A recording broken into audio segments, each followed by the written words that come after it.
Bien, le domaine du technologue en architecture fait partie du grand domaine de la construction. Dans le grand domaine de la construction, on a ce qu'on appelle la conception et les métiers.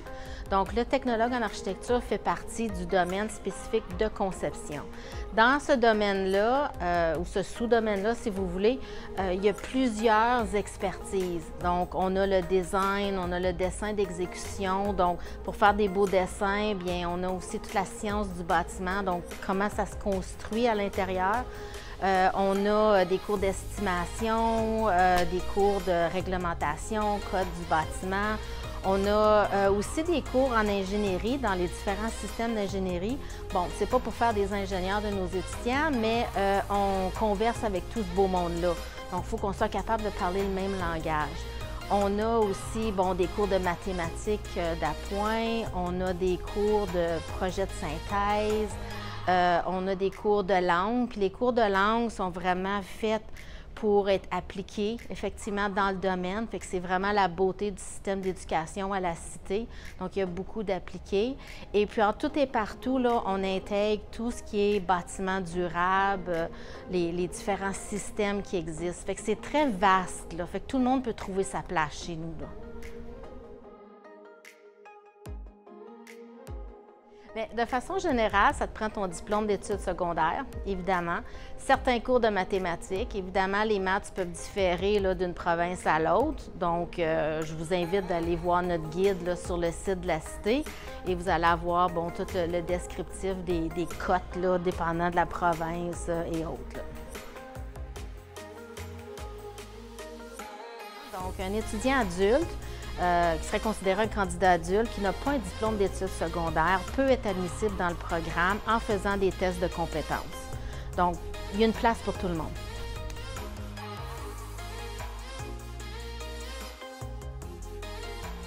Bien, premièrement, le type d'étudiants qu'on recherche, c'est des gens qui sont curieux puis qui ont une passion par rapport à l'environnement bâti. Alors, qu'est-ce qu'on veut dire par environnement bâti? C'est nos maisons, nos écoles, nos hôtels, nos bureaux. C'est tout un environnement qui est bâti et dans lequel nous utilisons dans le quotidien de tous les jours. Alors, des gens qui sont passionnés, qui sont intéressés par ces environnements-là, autant du point de vue de la conception, à cause qu'il faut designer ces aspects-là, mais aussi de la création et de la préparation de documents pour pouvoir construire ces bâtiments-là. Alors, c'est ce qu'on cherche, des curieux, des passionnés, puis des observateurs, finalement, là, c'est un petit peu dans ces lignes-là.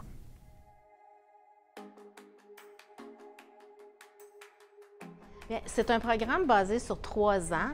Donc, il y a 2 trimestres par année. Donc, soit de septembre à décembre pour le trimestre d'automne et janvier à avril pour le trimestre d'hiver. Donc, c'est sur 14 semaines. Et il ne faut pas oublier aussi qu'on a une semaine d'études au mois d'octobre puis une autre semaine d'études au mois de février.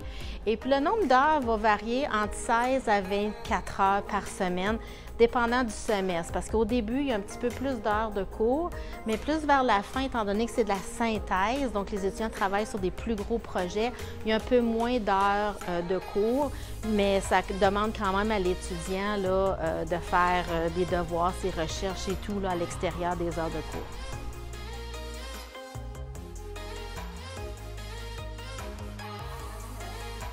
Alors, pendant le passage à la Cité, on commence, c'est un programme de 3 ans, premièrement.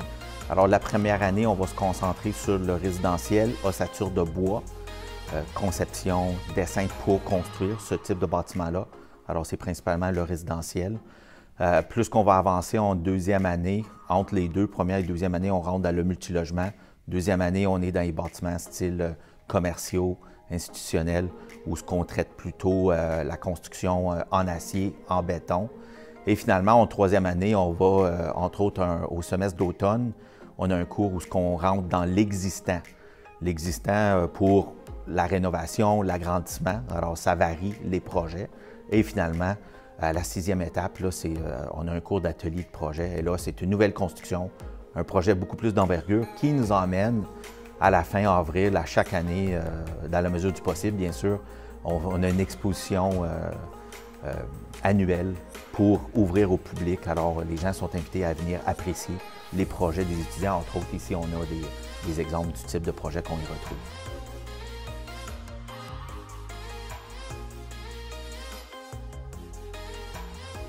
Les milieux de travail possibles sont vastes parce que le domaine de l'architecture, c'est finalement l'environnement bâti. Alors, c'est très large comme possibilité. Il y a entre autres un gradué qui sort du programme, il peut tout de suite adhérer pour aller chercher son saut en tant que technologue en architecture et pratiquer à son compte. Alors, de base, on peut déjà commencer avec ça.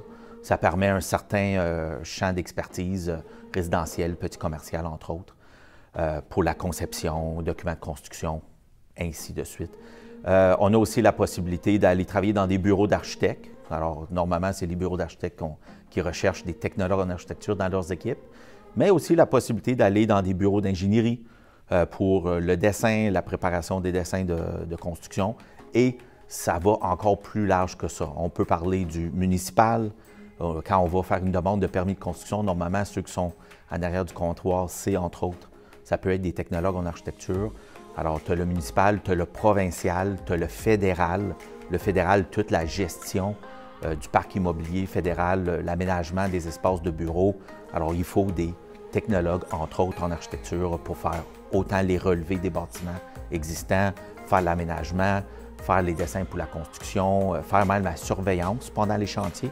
Il ne faut pas oublier qu'une partie de du champ de pratique aussi d'un technologue, c'est d'aller sur les chantiers pendant la construction pour s'assurer que les contrats, c'est les dessins, soient conformes à ce qui est en train d'être construit. On a aussi le volet technologique, comme ici on a des lunettes de réalité virtuelle. Alors le côté technologie prend beaucoup de place maintenant.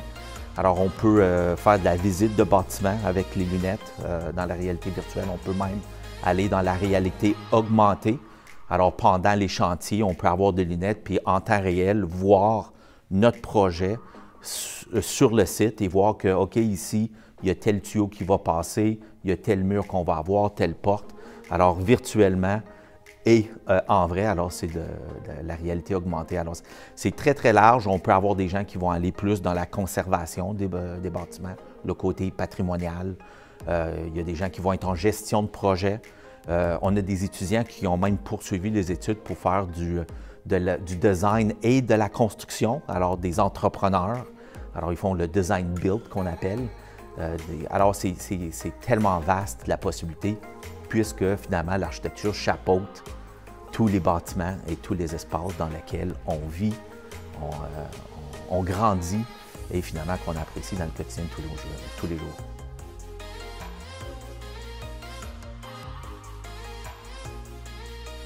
Bien, les perspectives d'emploi sont vastes. Ça revient un peu comme les possibilités, là.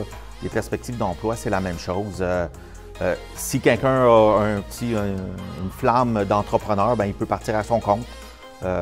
Déjà en graduant, bien sûr, il y a un processus pour avoir son titre, mais peu importe, il y a cette possibilité-là qui se présente. Alors, je pense que les possibilités, c'est plutôt à chaque étudiant de voir c'est quoi leur désir, c'est quoi leur passion, pour voir quel chemin ils veulent prendre dans cette profession-là qui touche l'architecture.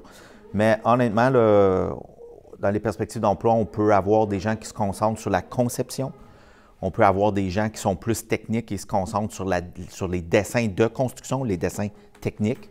Ces dessins-là sont très importants à cause celui qui fait la construction a besoin de ces dessins-là. On a aussi les gens qui sont les gourous, si je peux les appeler comme ça, de l'informatique.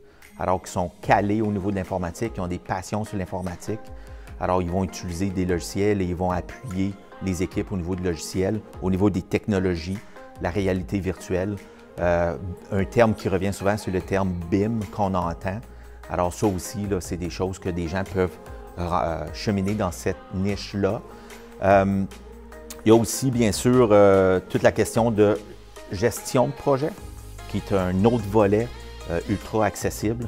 Alors, les gens, ils préfèrent aller dans cette veine-là. On a beaucoup d'étudiants qui ont poursuivi dans des grosses entreprises puis sont des gestionnaires de projets. C'est eux autres les responsables sur les chantiers de projets. On a d'autres étudiants, il y en a même certains qui sont revenus des représentants d'entreprises et de matériaux qu'on utilise dans les chantiers. Il y a des gens qui sont devenus des entrepreneurs. Alors, finalement, la perspective d'emploi est vraiment, vraiment large. Je lancerai le défi aux gens de faire une recherche sur le web puis tout simplement écrire « emploi en architecture » et vous allez voir là, la panoplie de choix qui se présentent à vous. c'est vraiment illimité. Puis comme je disais tout à l'heure aussi, ça peut être autant privé comme ça peut être gouvernemental. Tu vois, j'oublie même certains secteurs. Par exemple, la réglementation. Il y en a certains que c'est des spécialistes au niveau de la réglementation. Il y en a certains que c'est des spécialistes au niveau de la réglementation de construction, les codes de bâtiment. Je pense entre autres au Centre national de recherche Canada. Il y a des technologues qui sont là aussi. Alors, c'est vraiment large comme possibilité. Alors, ce qui est intéressant ici, c'est qu'on peut accompagner les étudiants et les aider justement à voir c'est quel chemin qu'ils aimeraient poursuivre et les enligner puis les recommander, l'appuyer finalement là, dans leur cheminement, autant pendant les études qu'après pendant les études. Puis n'oublions pas qu'il y a aussi la possibilité de poursuivre les études à l'université, soit pour devenir architecte, soit pour aller chercher une certification supplémentaire comme certification LEED, qui est de faire des bâtiments écologiques, certification de gestionnaire de projet, certification de maison passive. Alors, ça devient là, illimité. Alors, je vous lance le défi. Qu'est-ce que vous avez le goût de faire?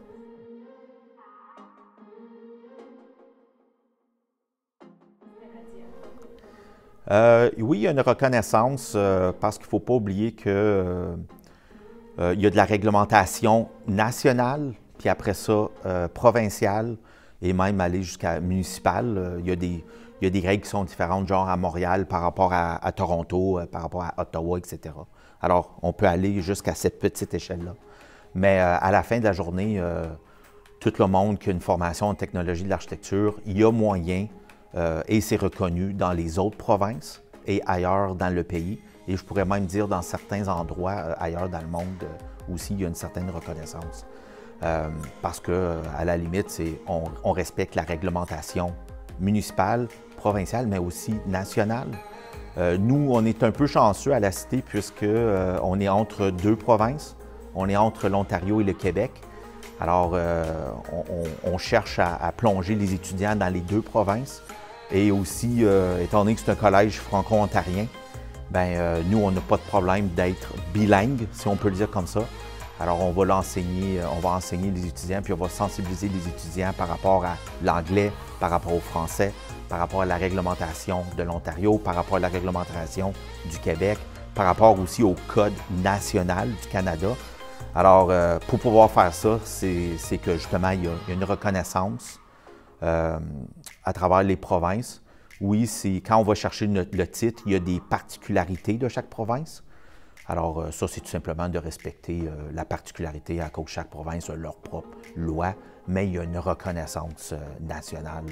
Ça, il n'y a aucun problème pour ça. Alors, les possibilités sont énormes. Puis, on a des étudiants qui poursuivent. On a des étudiants qui sont au Nouveau-Brunswick, des étudiants qui sont à Calgary, on a des étudiants qui sont dans le nord de l'Ontario, Québec, Ontario. Les étudiants, vraiment, ils vont un peu partout. On a même des étudiants à l'étranger qui retournent chez eux et leur diplôme leur permet de performer sans aucun problème. L'architecture, c'est quoi? C'est l'environnement bâti. Alors, on est chanceux au Canada puisque le type de bâtiment qu'on conçoit, c'est des bâtiments où on touche des grands froids, mais aussi des grandes chaleurs. On peut aller l'été de plus 40 à moins 40, l'hiver. Alors, de comprendre ce type de bâtiment et comment ce bâtiment-là vit, c'est une expertise au-delà que si je ferais un bâtiment, par exemple, en Californie, où ce que le froid n'est pas une préoccupation. Alors, je pense que les étudiants vont être très bien outillés.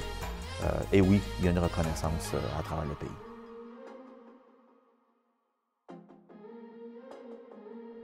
Bien, la beauté du Collège de la Cité, c'est qu'on embauche des experts de contenu. Donc, cela étant dit, on a des profs temps plein et des profs contractuels. Donc, les profs contractuels, ils ont une expertise, un bagage d'expérience et puis ils amènent ça dans les sujets des cours qu'ils enseignent. Puis c'est le fun parce qu'ils sont directement liés avec l'industrie. Les contractuels ont aussi des expertises, ils font du développement professionnel et ils se mettent à niveau aussi avec l'industrie de la construction. Donc, en tout et partout, là, on a une gamme d'expertise en fonction de la gamme de cours qu'on a. Là. Donc, c'est vraiment quelque chose de riche là, à l'intérieur du programme.